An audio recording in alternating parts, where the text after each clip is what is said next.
નમસ્કાર ખેડૂત મિત્રો, આજના આ વિડીયોમાં આજના કપાસના તાજા ભાવ, છેલ્લા 15 દિવસમાં કપાસના ભાવમાં સુધારો થયો છે, ત્યારે હવે આગામી દિવસોમાં કપાસના ભાવ કેવા રહેશે તે તમામ માહિતી વિશે આજના આ વિડીયોમાં વાત કરીશું। વિડીયોમાં આગળ વધતા પહેલાં જો તમે અમારી ચેનલમાં નવા છો તો નીચે લાલ કલરનું સબસ્ક્રાઇબ બટન આપેલું છે તેને દબાવીને બાજુમાં રહેલા ઘંટી બટનને પણ દબાવી દેજો, જેથી અમારા આવનારા તમામ વિડીયોની માહિતી તમારા સુધી મળતી રહે। તો ચાલો શરૂ કરીએ આજનો આ વિડીયો।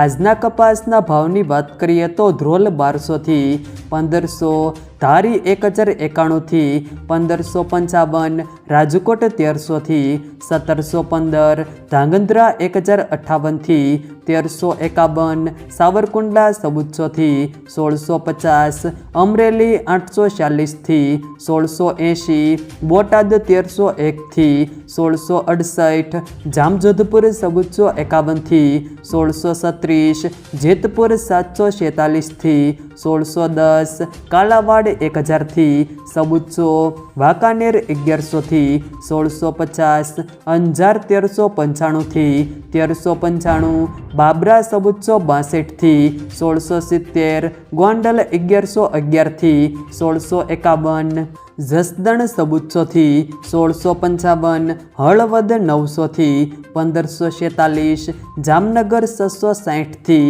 1605। ત્યારબાદ ખેડૂત મિત્રો, હવે કપાસના ભાવ કેવા રહેશે તેને લઈને વાત કરીએ તો ગુજરાતમાં છેલ્લા 1 મહિનાથી ભારે વરસાદ પડી રહ્યો છે, જેના પગલે રાજ્યમાં ખાસ કરીને કપાસના પાકને વ્યાપક નુકસાન જવાની સંભાવના છે। કોટન એસોસિએશન ઓફ ઇન્ડિયા અને ખેડૂતોના અંદાજ મુજબ વાવેતરમાં ઘટાડો અને વરસાદથી પાકને થયેલા નુકસાનના કારણે આ વર્ષે ગુજરાતમાં કપાસનું ઉત્પાદન 10 થી 15% ઘટાડો થવાની ભીતિ છે।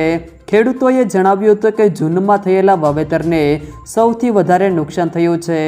કપાસના વેપારીઓના જણાવ્યા પ્રમાણે વરસાદ અને સિઝનનો સ્ટોક પૂરો થવા ઉપર હોય અત્યારે કપાસ અને રૂની આવકો ઘટી રહી છે। ઓછી આવકો સામે માંગ પણ જળવાઈ રહેતા રૂના ભાવમાં છેલ્લા 15 દિવસોમાં અંદાજે ₹2000નો વધારો થયો છે। ગુજરાતમાં 2 સપ્તાહમાં જ ₹57,500 વાળું રૂ અત્યારે ₹59,500 પ્રતિ ખાંડીના લેવલે પહોંચ્યું છે। રાજ્યમાં દૈનિક 1500 થી 1700 ઘાસડીની આવકો રહે છે, જ્યારે દેશમાં 5 થી 6000 ઘાસડીની આવકો થાય છે। જો મિત્રો વિડીયો પસંદ આવે તો વિડીયોને લાઈક કરો, તમારા મિત્રો સાથે શેર કરો, અને જો તમે અમારી ચેનલમાં નવા છો તો નીચે લાલ કલરનું સબસ્ક્રાઇબ બટન આપેલું છે તેને દબાવીને બાજુમાં રહેલા ઘંટી બટનને પણ દબાવી દેજો।